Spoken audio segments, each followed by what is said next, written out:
YouTube চ্যানেলে সকলকে স্বাগতম।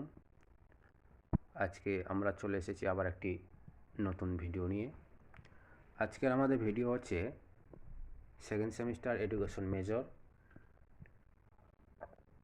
মডিউল 2 থেকে এমসিকিউ টাইপের যে প্রশ্নগুলো আছে সেই প্রশ্নের উত্তর নিয়ে চলে এসেছি। তো তোমরা ভিডিওটি প্রথম থেকে শেষ পর্যন্ত দেখতে থাকো, ভালো লাগবে। এবং যারা চ্যানেলে নতুন আছো, চ্যানেলটিকে এখনও সাবস্ক্রাইব করোনি, প্রত্যেকে চ্যানেলটিকে সাবস্ক্রাইব করো যাতে আমাদের আরও নতুন নতুন ভিডিও নোটিফিকেশন তোমাদের কাছে পৌঁছে যায়।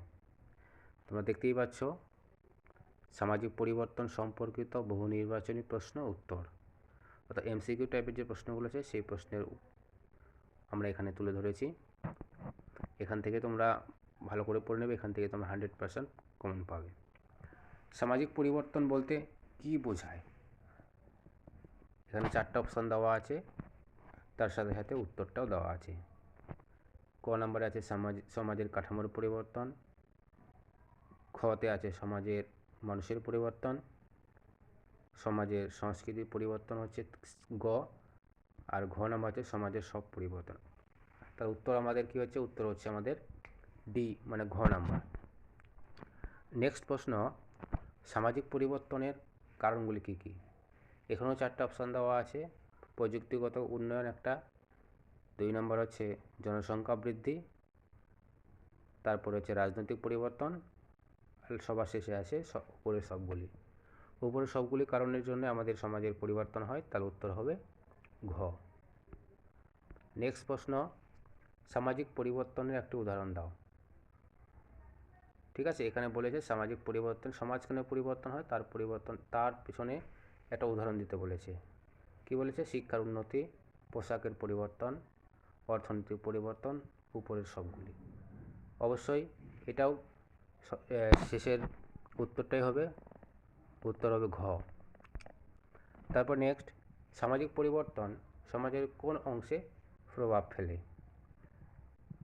এখানেও 4টা অপশান দেওয়া আছে, অর্থনীতি, সংস্কৃতি, রাজনীতি এবং উপরের সবগুলি। এখানেও সেই আগের মতোই উত্তর হবে ঘ নাম্বার। তারপর 5 নম্বর প্রশ্ন কি বলেছে, সামাজিক পরিবর্তন সমাজের জন্য কী ধরনের প্রভাব ফেলে। ক নম্বরে বলেছে ইতিবাচক, খতে বলেছে নেতিবাচক, গ নম্বরে বলেছে উভয়, আর ঘ নম্বরে বলেছে কোনোটি নয়। এখানে উত্তর হবে গ, উভয়, নেতিবাচক এবং ইতিবাচক দুটোই প্রভাব ফেলে।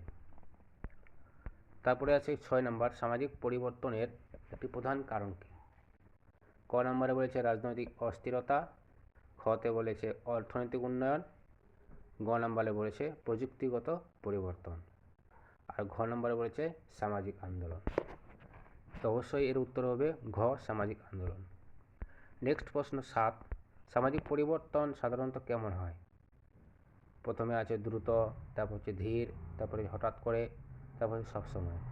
অবশ্যই সামাজিক পরিবর্তন ধীরে ধীরে হয়, হঠাৎ করে কোনো পরিবর্তন হয় না। ঠিক আছে, তাহলে এর উত্তর হবে খ। পরের নম্বর 8, সামাজিক পরিবর্তনের ফলে সমাজে কী ঘটে। ক নম্বরে বলেছে নতুন নিয়ম তৈরি হয়, পুরনো নিয়ম পরিবর্তন হয়, সমাজের বিভিন্ন দিক উন্নত হয়, আর ঘ নম্বরে বলেছে উপরের সবগুলি। যখন সমাজে পরিবর্তন হয়, এই পরিবর্তনের পেছনে নতুন নিয়ম আসে, আবার পুরনো নিয়মগুলোকে পরিবর্তন করে অনেক কিছু হয়, সেই জন্য এখানে সবগুলো উত্তর হবে, অতএব এর উত্তর হচ্ছে ঘ। তারপর হচ্ছে সামাজিক পরিবর্তনের একটি উদাহরণ দাও। গ্রামে মানুষের শহরে আসা, খ নম্বর প্রযুক্তি উন্নতি, গ সংস্কৃতির পরিবর্তন, আর উপরের সবগুলি হচ্ছে খ। এখানে উত্তর হবে সবগুলি। তারপর নেক্সট হচ্ছে 10 নম্বর। 10 নম্বর কী বলেছে, সামাজিক পরিবর্তনের জন্য সমাজের কোন অংশটি গুরুত্বপূর্ণ। শিক্ষা, সংস্কৃতি, অর্থনীতি, প্রযুক্তি।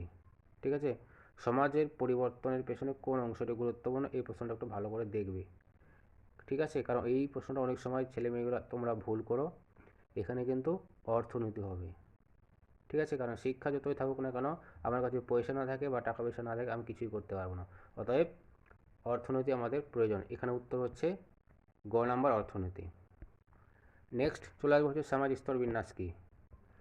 সমাজের সদস্যদের মধ্যে পার্থক্য তৈরি করা। খ নম্বর হচ্ছে সমাজের সদস্যদের মধ্যে সমতা তৈরি করা। আর গ নম্বর বলেছে সমাজের সদস্যদের ভিন্ন স্তরে বিন্যাস করা। ঘ নম্বর বলছে সমাজের সদস্যদের মধ্যে সম্পর্ক স্থাপন করা। এর উত্তর হবে গ নম্বর। নেক্সট পরের প্রশ্ন, সামাজিক স্তর বিন্যাসের প্রধান ভিত্তি কী? ক নম্বরে বলেছে বয়স, খ নম্বরে বলেছে বংশ, গ নম্বরে বলেছে সম্পদ ও পেশা, আর ঘ নম্বরে বলেছে জাতি। এখানে উত্তর হবে সম্পদ ও পেশা, গ নম্বর। নেক্সট 13 নম্বর, সামাজিক স্তর বিন্যাসের একটি উদাহরণ দাও। ক নম্বরে বলছে শিক্ষক ছাত্র, খ নম্বরে বলছে ধনী ও দরিদ্র, গ নম্বরে বলছে বাবা মা, আর ঘ নম্বরে বলেছে বন্ধু ও প্রতিবেশী। এখানে উত্তর হবে ধনী ও দরিদ্র। ঠিক আছে। পরের প্রশ্ন, সামাজিক স্তর বিন্যাস সামাজিক স্তর বিন্যাস সমাজের জন্য গুরুত্বপূর্ণ কেন? ক নম্বরে বলছে এটি সমাজে বৈষম্য তৈরি করে, এটি সমাজে সহযোগিতা তৈরি করে, এটি সমাজে ক্ষমতার ভারসাম্য বজায় রাখে, আর ঘ নম্বরে বলেছে এটি সমাজে বিভেদ তৈরি করে। এর উত্তর হবে গ, এটি সমাজে ক্ষমতার ভারসাম্য বজায় রাখে। নেক্সট প্রশ্ন 15 নম্বর, ড্যাশ হলো এমন একটি বিশাল জনগোষ্ঠী যা নিজেদের বা অন্যদের দ্বারা ভাগাভাগিকারী হিসাবে বিবেচিত হয়। সম্পদ, ক্ষমতা, প্রতিপত্তির ক্ষেত্রেও একই রকম মর্যাদা। এখানে উত্তর হবে ঘ নম্বর উত্তর হবে দল। এখানে ক নম্বর আছে দল, খ নম্বরে ধর্মমত, গ নম্বরে আছে সম্প্রদায়, আর ঘ নম্বর হচ্ছে শ্রেণী।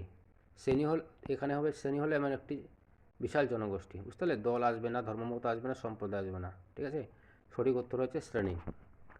নেক্সট প্রশ্ন, সাম্প্রদায়িকতার ধরন যা উচ্চ মাত্রার ভাগাভাগি দ্বারা চিহ্নিত এবং ন্যূনতম সামাজিক বৈষম্য। এর উত্তর হবে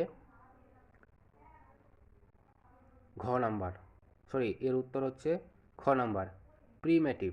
এখানে প্রথমে আছে সামাজিক, তারপরে খতে আছে প্রিমেটিভ, গ নম্বর আছে এই সবগুলো, আর ঘ নম্বর আছে এর কোনোটি নয়। সঠিক উত্তর হচ্ছে প্রিমেটিভ।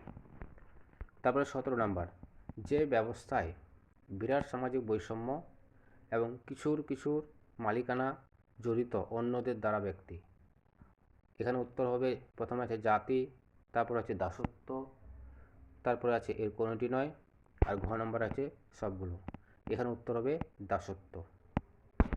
এবার চলে আসলাম 18 নম্বর প্রশ্ন, যে ব্যবস্থায় একজন ব্যক্তিকে স্থায়ীভাবে একটি মর্যাদায় নিযুক্ত করা হয় তার উপর ভিত্তি করে তার বাবা মায়ের মর্যাদাকে বলা হয় কি বলা হয়? এখানে আছে একটা দাসত্ব, পরের নাম্বার আছে সম্প্রদায়, তারপর আছে জাত, তারপর এর কোনোটি নয়।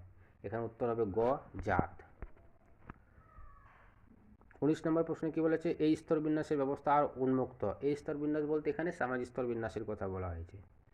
ঠিক আছে, এর উত্তর কী হবে? সম্প্রদায়, তারপরে যে দাসত্ব, শ্রেণী, তারপরে জাত। এখানে উত্তর হবে শ্রেণী। তারপর 20 নম্বর প্রশ্ন, যে ধরনের স্তরবিন্যাস ব্যবস্থা বেশি বদ্ধ, সম্প্রদায়, দাসত্ব, শ্রেণী, জাত। এখানে উত্তর হবে জাত। তারপরে হচ্ছে 21 নম্বর প্রশ্ন,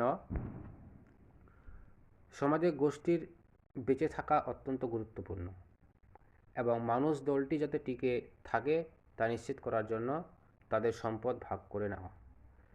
এখানে উত্তর হবে খ নাম্বার প্রিমেটিভ। সামাজিকও হবে না, সবগুলো হবে না, এর কোনোটি তো এটাও হবে না, উত্তর হবে প্রিমেটিভ। তারপরে 22 নম্বর প্রশ্ন, আরেকটা আছে। 22 নম্বর প্রশ্ন কী বলেছে? কে একজন ব্যক্তির এক অবস্থা থেকে অন্য অবস্থায় স্থানান্তর বলা হয় প্রজন্মের মধ্যে অথবা একজন ব্যক্তির প্রাপ্তবয়স্ক কর্মজীবনের মধ্যে। এখানে কোনটা উত্তর হবে? আছে হচ্ছে সামাজিক গতিশীলতা, স্ট্রাকচারাল মোবিলিটি, কার্যকরী গতিশীলতা, আর এর কোনোটি নয়। এর উত্তর হবে ক নাম্বার সামাজিক গতিশীলতা। আজকে সর্বশেষ প্রশ্ন 23 নম্বর, স্তরবিন্যাসের পরিবর্তনের ফলে সৃষ্ট গতিশীলতাকে বলা হয়, উদাহরণস্বরূপ সমাজ প্রযুক্তিভাবে আরও উন্নত হওয়ার সাথে সাথে শ্রেণীবিন্যাস। এখানকার উত্তর হবে খ নাম্বার স্ট্রাকচারাল মোবিলিটি। সামাজিক গতিশীলতা হবে না, কার্যকরী গতিশীলতা হবে না, উত্তর হবে সামাজিক গতিশীলতা। আজকে এই পর্যন্ত। যদি ভিডিওটি ভালো লাগে প্রত্যেকে লাইক করবে এবং শেয়ার করবে। ধন্যবাদ।